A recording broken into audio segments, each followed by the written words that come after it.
So yesterday we have derived the equation for the injected powers at the bus, that is real power injected at the bus and reactive power injected at the bus. And we have also derived the expression for the voltage of the bus, understand? But we have seen that the voltage of the bus is a nonlinear algebraic equation. It is a nonlinear algebraic equation which we cannot solve by using any direct methods. We have to go for numerical methods. So the two most widely used numerical methods to solve the load flow problem are Gauss-Seidel method and Newton-Raphson method. So first we will see what is the basic idea of the Gauss-Seidel method. For example, let us take a very simple equation which you know, 2x plus 4y is equals to, let us call it as a 10, and let us call it as 6x minus 8y is equals to 14. So this is a simple linear algebraic equation. Let us assume that we don't know the standard method. We are trying to solve by using Gauss-Seidel method. Okay. So what is the solution of this algebraic equations? We are trying to find out x and y values which will satisfy both the equations. So our solution is finding out x and y which satisfy both these algebraic equations. Okay, any numerical method, first what we have to do in Gauss-Seidel method, you have to change the expression into the variables. Okay, so from the first equation, what I can write x is equals to 10 minus 4y divided by 2. Can I write? Yes, x is equals to 10 minus 4y divided by 2. Similarly, I can write from the second equation I can write this is equals to y is equals to 6x minus 14 divided by 8. 6x minus 14 divided by 8. So now we got the expressions in terms of equations in terms of the unknown variables. Okay. Now we have to start with a guess value. Initial values or guess values. So let us start with the guess value of 0, 0. So x naught,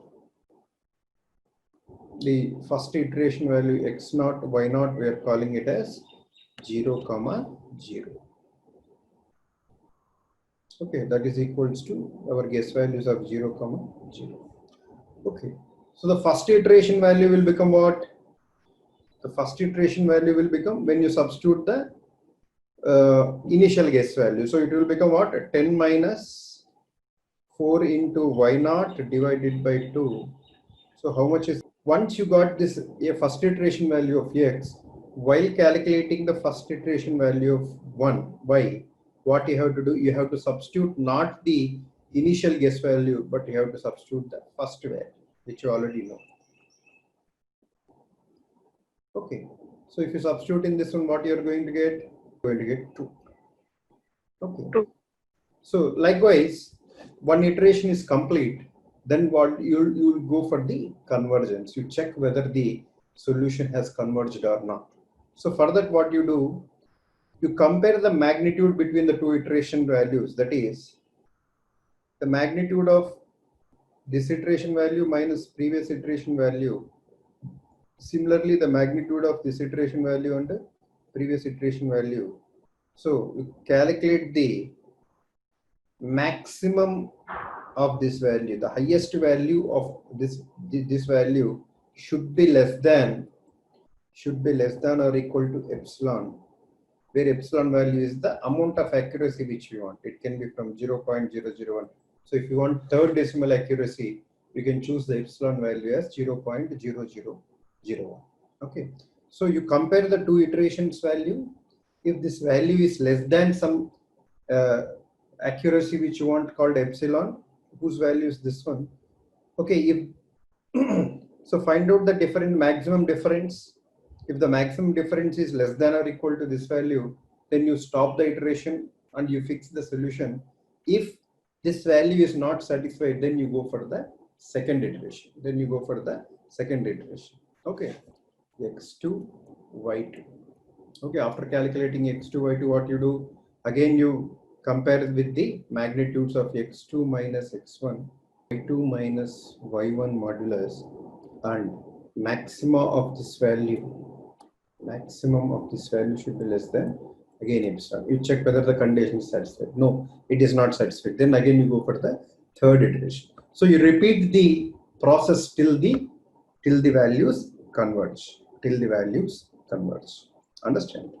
So this is the fundamental idea of the Gauss-Seidel method. Here 2 points which you have to remember is that whatever the value which you have obtained, you immediately use it in the subsequent values. Suppose here you have found out the first iteration value of x, so immediately you substitute while calculating the first iteration value of the y. Okay, so after after one complete iteration, you will check the convergence criteria. If the convergence criterion is satisfied, you will stop the iterations and you will fix the values. You will fix the values of the unknown variables to that iteration value. If the condition is not satisfied, you continue the iterations. Understand? So this is the Gauss-Seidel method. Okay. So in Gauss-Seidel method, what you can observe is that large number of iterations are required. Large number of iterations are required for convergence. Understand? First point. Second point is initial guess values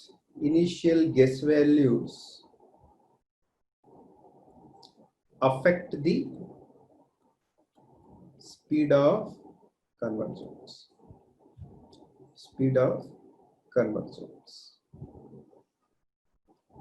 Understand? So the convergence here is, it is a reliable convergence,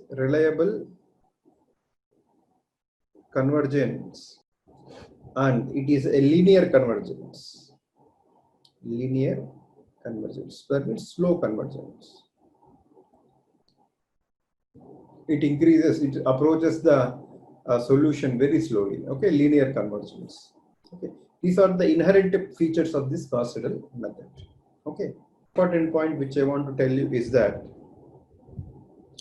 to speed up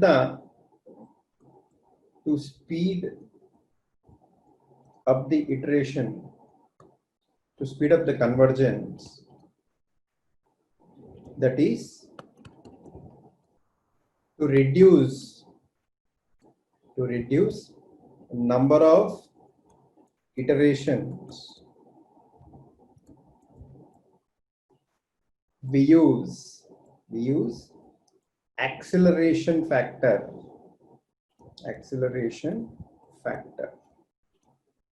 Okay, usually it is denoted by alpha. Okay, so in order to reduce the number of iterations required for convergence, or to speed up the convergence, in Gauss-Seidel method, we use acceleration factor. So what is this acceleration factor? How it is used? So suppose you are in the, say, third iteration. You're trying to find out the third iteration value, which you got it as. So we have substituted the second iteration values, like what I say, 10 minus 4y2 divided by 10 minus 4y2 divided by 2. Okay, so like this you got the third iteration value. But instead of using this third iteration value, you can accelerate it. So how you can accelerate? x3 accelerated will become x3 plus alpha into x3 minus x2. Okay, so the accelerated value which you are going to get is that here you are going to use a factor to, okay, so this is the accelerated value. Likewise, how you can use the y3 accelerated? Y3 accelerated will become the iteration value which you obtain plus some acceleration factor into y. So before going into the next iteration, you accelerate the values and you substitute in the subsequent iterations. So with which what you are going to get, the iterations are going to reduce by 30 to 40%. 30 to 40% iterations are reduced. Okay. So the normal range for this acceleration factor is, it is in the range of 1.2 to 1.6. The most widely used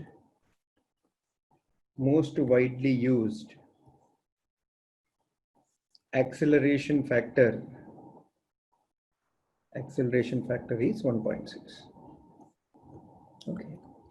That means in order to reduce the number of iterations, after getting the iteration value, we accelerate that value. Okay, here just I illustrated for the third iteration. For any general rth iteration, you can write XR accelerated is equals to XR plus alpha into XR minus X into R minus 1. Okay, understand? So this acceleration factor in Gauss-Seidel method will reduce the number of iterations required for convergence. Okay, the range of this acceleration factor is 1.2 to 1.6. The most widely used one is 1.6. Okay, so this is about the general Gauss-Seidel method. Now we'll try to implement our Gauss-Seidel method in our load flow problem. So let us consider a 3-bus system in which the first bus is a slack bus and the remaining 2 buses are load buses or PQ buses. First, what is the bus data we got? So this is the bus. This is the bus value, say bus number. So this is the power generated at that bus, real power, reactive power generated at the bus, real power demanded at the bus, reactive power demanded at the bus, voltage magnitude at the bus, and load angle or voltage angle at that bus. Okay, so here in the system, how many buses are there? 3 buses are there, in which the first bus is a slack bus. So the bus number 1 is a slack bus. So in slack bus, what data we know? In slack bus, we know the voltage magnitude and load angle. Voltage magnitude value is 1 per unit. Load angle is 0 radians, 0 degree radians. These values we know. Okay, at a slack bus. The second thing we know, if some load is connected at the slack bus, because all loads we know beforehand in load flow analysis, and we assume their loads are fixed while we are doing the load flow problem. So even the load demands, if they are connected, we know the load demand values. If they are connected, we know their values. If they are not connected, the demand values will become 0. What we don't know, we don't know the generations. We don't know the generations at the slack bus. Okay. So from this data, we are in a position to tell the voltage magnitude and voltage angle, but we don't know the value of PI and QA, because PI is PGI minus PDI, QI is QGI minus QDI. So we know voltage magnitude and load angle. We don't know real power injected and reactive power injected at the bus. That is about this one. Now the second bus is what this is. It is a load bus or PQ bus. At load bus and PQ bus, we know which data. At load bus, most of the cases there is no generation. No generation means PGA and QGA values are zeros. Okay, so at load buses, we know all these 4 values. The real power generated values, the complex power generated and complex power demand, but we don't know the voltage magnitude and load angle. We don't know these values. Okay, even the third bus is a load bus where we know, say at load bus, we must be in a position to tell the real power injected and reactive power injected. For this, we have to know all these four values. We don't know voltage magnitude and voltage angles. Understand? So from the above discussion, what are the known unknown values here? Unknown values are PG1, QG1, real and reactive power generated at slack bus, and we also don't know mod V2, mod V3, delta 2 and delta 3 values. These are the unknown values. Remaining values we know. Okay. However, we know that the slack bus generation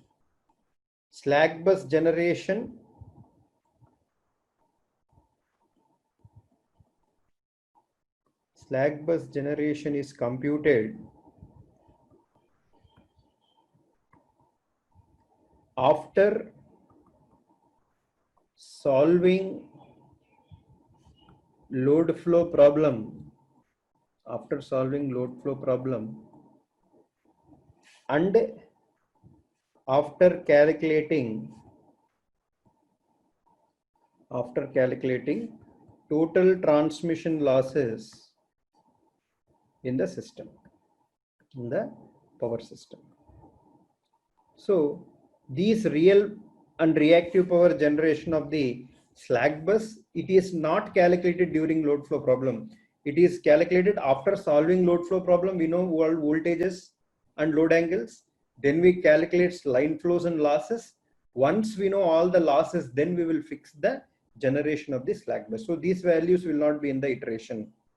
This PG1 and QG1 will not be in the iteration. So only in the iteration we have four variables, that is voltage magnitudes and load angles of the bus 2 and bus 3. Okay, understand? Till this point, any doubt? So now we go for the guess values. Guess values or initial value.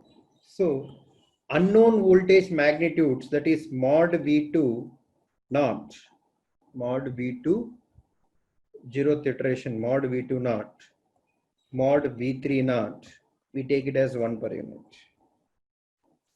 Unknown load angles, we start with delta 2 naught, delta 3 naught, we take it as 0 radians. Okay, so unknown voltage magnitudes, we are taking it as 1 per unit, and unknown voltage angles, we are taking it as 0 radians. This is called flat start.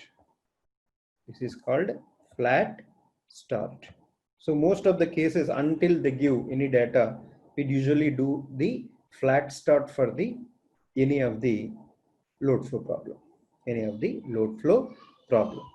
Okay, this is the 0th iteration value or the initial or the guess values. Next, for the first iteration, what we do, we know the expression for the voltage at the bus. So V2 will become, yesterday if you recollect your equation, it is 1 by Y22 into P2 minus JQ2 divided by V2 naught conjugate minus Y21 V1 minus Y23 V3 naught. Okay, directly you can get the second iteration value. It is, so VI expression is how much? 1 by YII into PI minus JQI into VI conjugate minus summation of K equal to 1 to N, K not equals to I, YIK VK. This is the expression for the voltage at the ith bus. So here we need to compute the voltage at the second bus. So it becomes 1 by Y22 into P2 minus JQ2 divided by V2 naught conjugate, because we are finding that value, we know 0th iteration value. So V2 naught conjugate minus Y21 V1. V1 is a known value, slack bus voltage and angle we know, minus Y23 V3 naught. Okay. So known values we have substituted, unknown values we have taken from the iteration. Okay. Similarly, V3 will become how much? 1 by Y33 into P3 minus JQ3 divided by V3 naught conjugate minus Y31 V1 minus Y32 V2 of 1, because we already calculated the first iteration value of the V2, so we will substitute that equation. So with this, the first iteration is complete. With this, the first iteration is complete. Then we go for, we check for the convergence. We check for the convergence. Okay. First iteration is complete. Okay. So we check for the convergence. How to check for the convergence? How many variables are there in the iteration? Even though there are two equations, but there are how many variables? 4 variables, because the voltage contains both magnitude and angle. So convergence criteria is,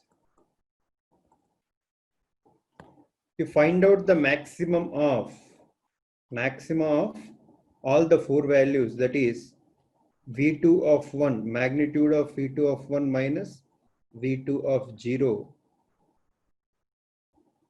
V3 of 1 minus V3 of 0, delta 2 of 1 minus delta 2 of 0, okay, delta 3 of 1 minus delta 3 of 0. So you compare the maximum of all these differences. It should be less than or equal to epsilon, which is depending upon the amount of accuracy which you want. So if this condition is satisfied, then what you do? You stop the iteration, otherwise you go for the next iteration. But before going into the next iteration, what you do? You accelerate the value. So V2 of 1 accelerated will become, V2 of 1 accelerated will become V2 of 1 plus alpha into V2 of 1 minus V2 of 0. Okay. Similarly, V3 of 1 accelerated is equals to V3 of 1 plus alpha into V3 of 1 minus V3 of 0. So like this, you accelerate and you go for the next iteration. You go for the next iteration. Okay. So again, if we go for the second iteration, V2 of 2 will become, second iteration value, 1 by Y22 into P2 minus JQ2 into V2 of 1 whole conjugate minus summation of Y21 V1 minus Y23 V3 of 2 accelerated. We use the all accelerated values. Okay, we will not write that again. We use all the accelerated values. Okay. Similarly, V3 of 2 will become, this is 1, I guess, V3 of 1. 1 by Y33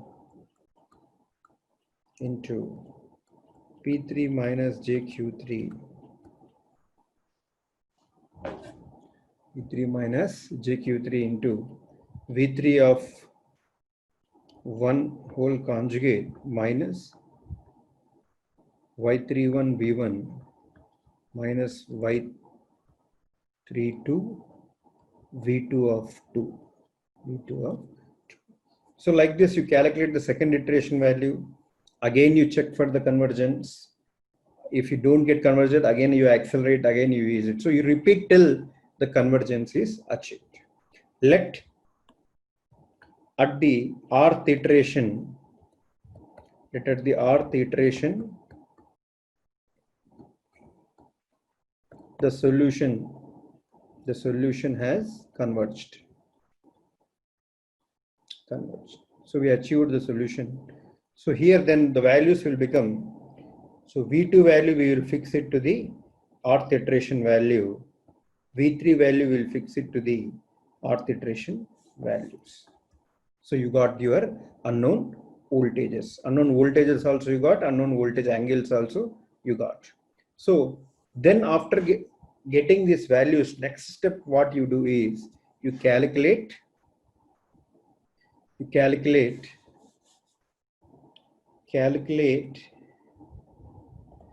line flows and transmission losses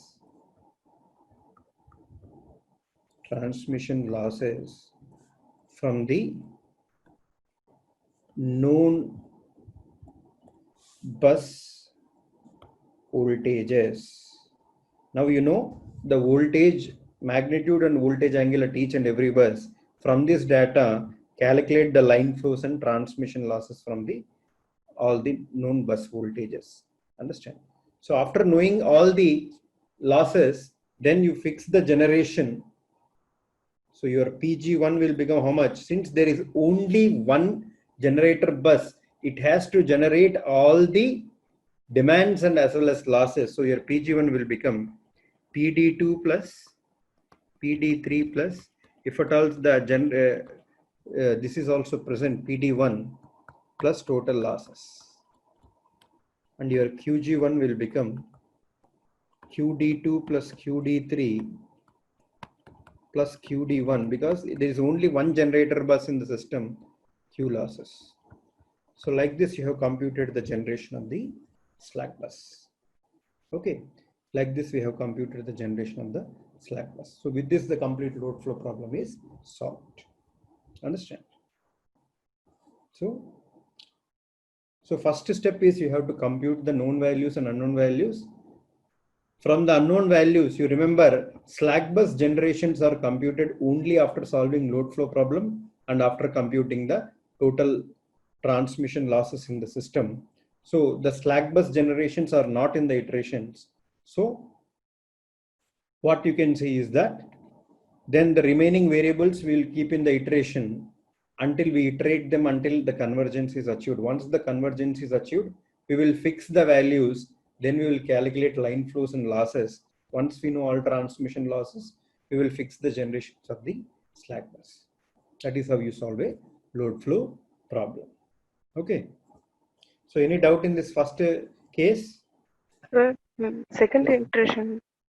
Come, yes, ma'am. Sir, how the Y23, okay, sir, how the V3 comes? First step. It is. You expand that formula, no?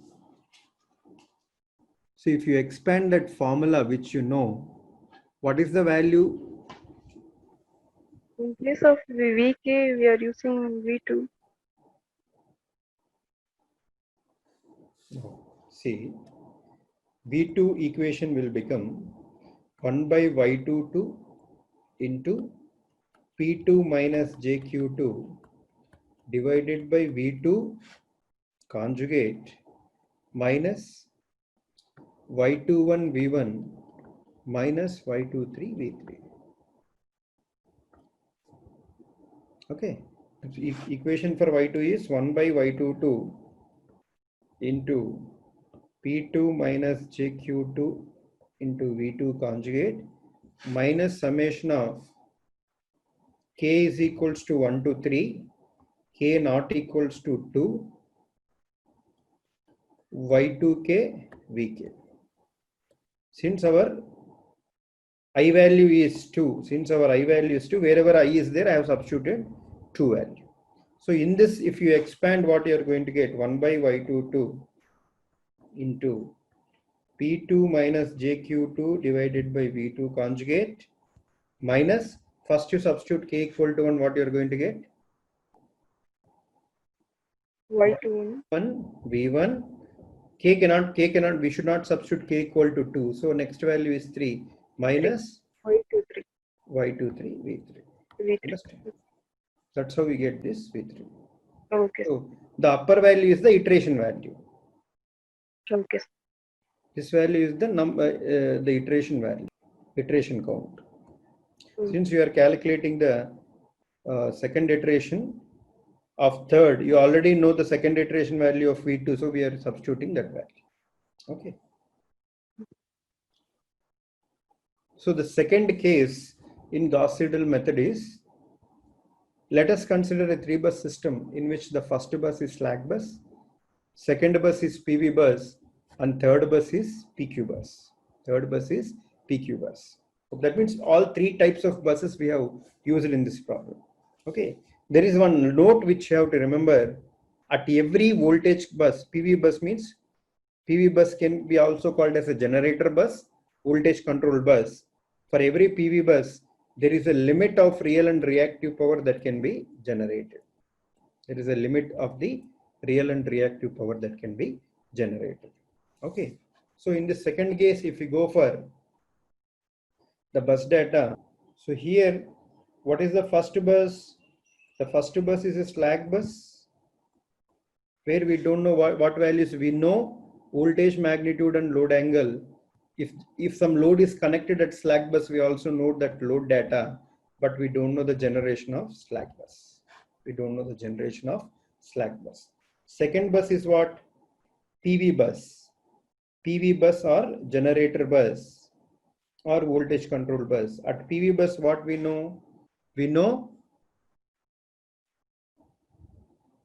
don't know the voltage angle. We know the voltage magnitude. If some demands are there, we know the demands, but we don't know the reactive power generation, but we know real power generation. Okay. So these are the values which we know at the PV bus. At PV bus, we should be in a position to tell the real power injected and voltage magnitude. For real power injected, to tell what data we require PGA and PDA. So both are known values. But we are not in a position to tell QI. So QGA is unknown, QDA is known. And we don't know delta I. Okay. The third bus is what? PQ bus or load bus. So at this value, we don't know what?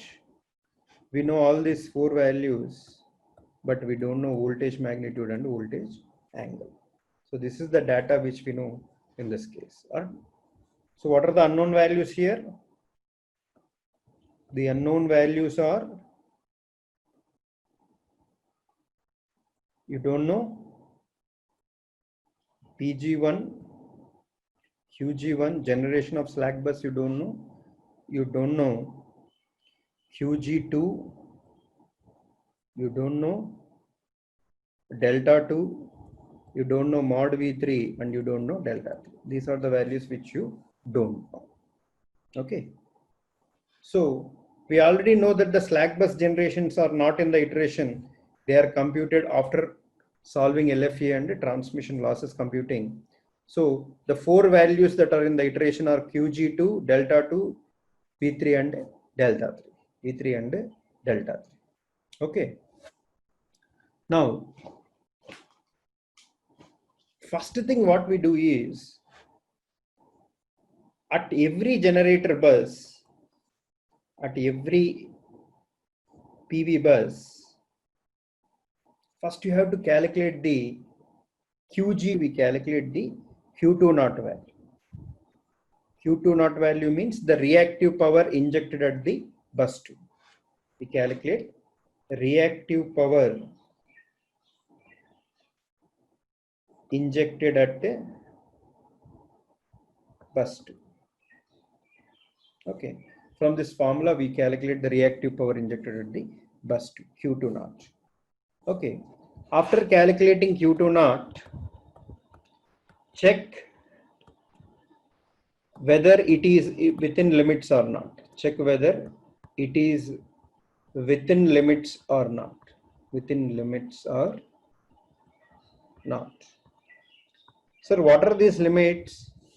already we have seen here that at every PV bus, at every generator bus or voltage control bus, there is a limit for the real and reactive power generated. So that means, what is the meaning of this one? PGI minimum, PGI less than or equal to PGI max. Similarly, QGI min less than or equal to QGI less than or equal to QGI max. That means at every ith bus, there is a limit of the real power that you can generate. There is a lower limit as well as there is an upper limit. Understand? See, calculations may say that you have to generate 1000 megawatt, but that bus may not have that much of capacity. Okay, calculation will tell that you have to generate 0.1 megawatt. 0.1 megawatt is very less. Even if you start a generator, if you crank it, minimum generation will be some few megawatts.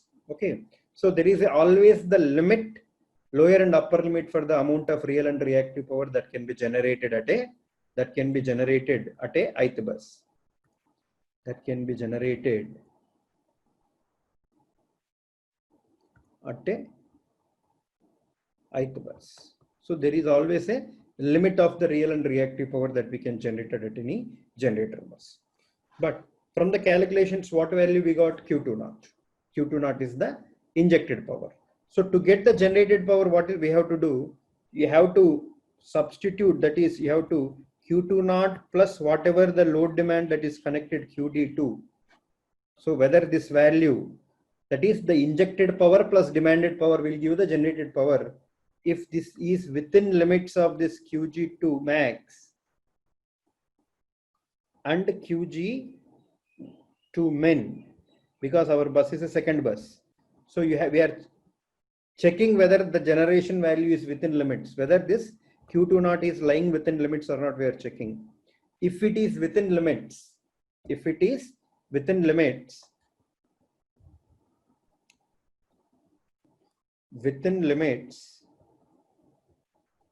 the reactive power at the PV bus is within limits, then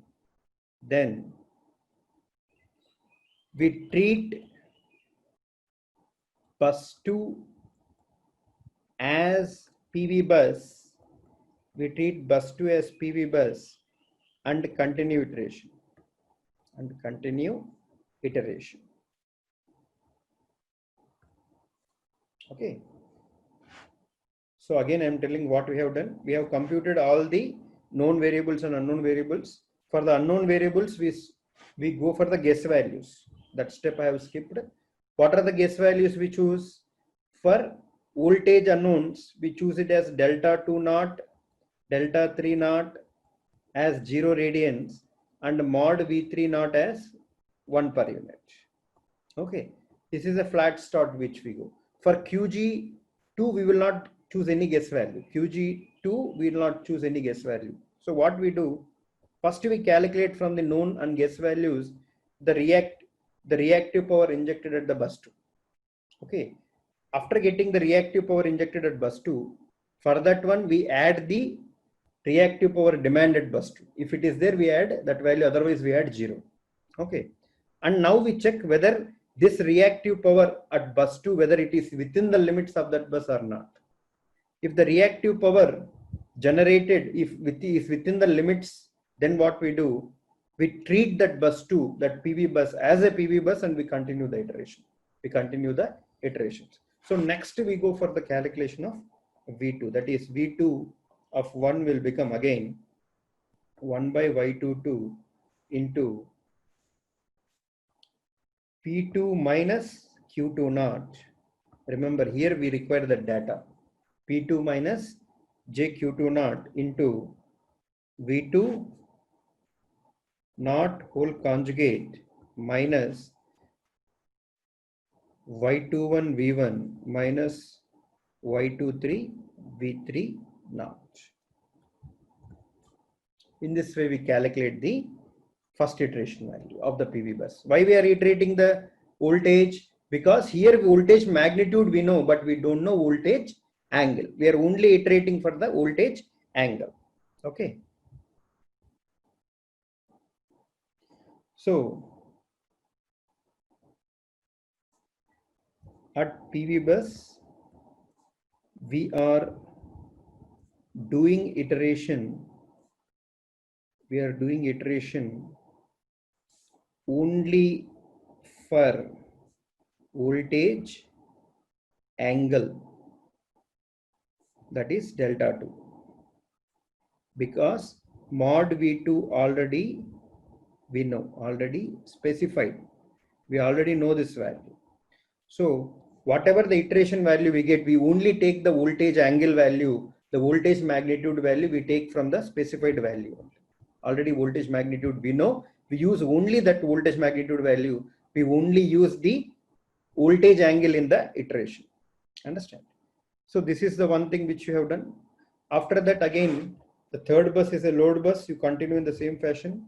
For load bus, V3 of 1 will be is equals to 1 by Y33 into P3 minus JQ3, because we already know P3 and JQ3 value, basically it is a load bus.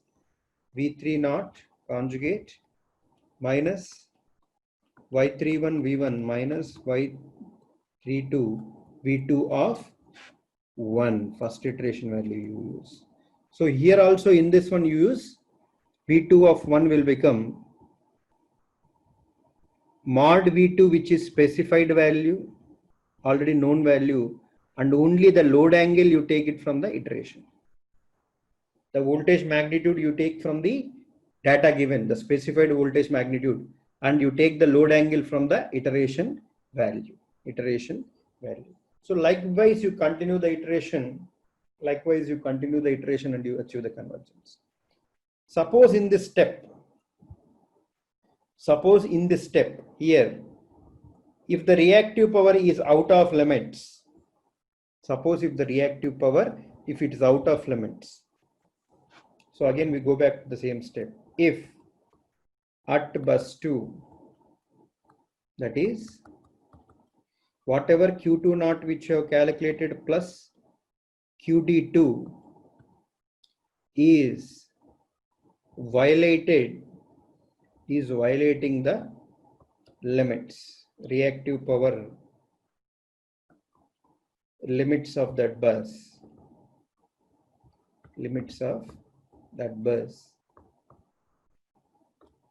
If the reactive power of bus 2, that is Q2 naught value which we have calculated, and we are adding it to the demand value. If this value is violating the reactive power limits of the bus, then fix its value to the limit which it has violated. Suppose it has breached the lower limit. This value has become lesser than lower limit value. So then what you do? Then you fix its value to lower limit. Suppose it has breached the upper limit. Then you fix its value to upper limit. So if the reactive power at bus 2 is violating the reactive power limits of that bus, then fix its value to the limit it has violated and treat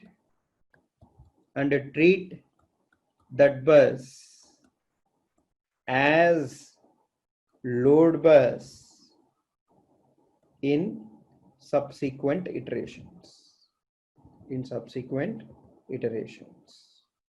So if it violates the reactive power limit, then you fix its value to the limit it has violated and you treat that bus as a load bus in the subsequent iteration.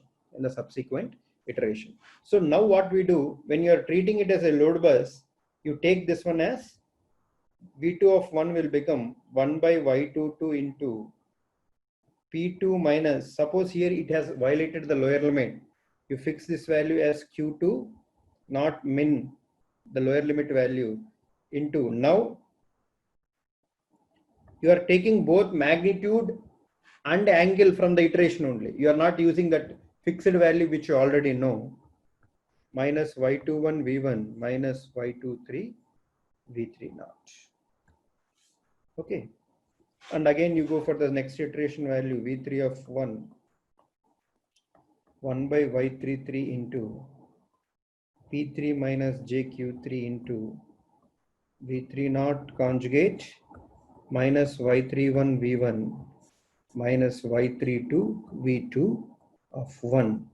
Here in this you are taking both mod V2 of 1 and delta 2 of 1, both values from iteration.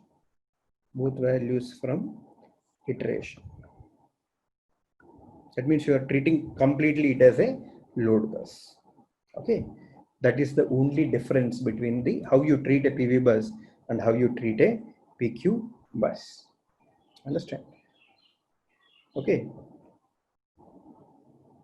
So while you are treating it as a PV bus, you take the voltage magnitude from the known value, because here you know the voltage magnitude value. That means you know mod V2 value.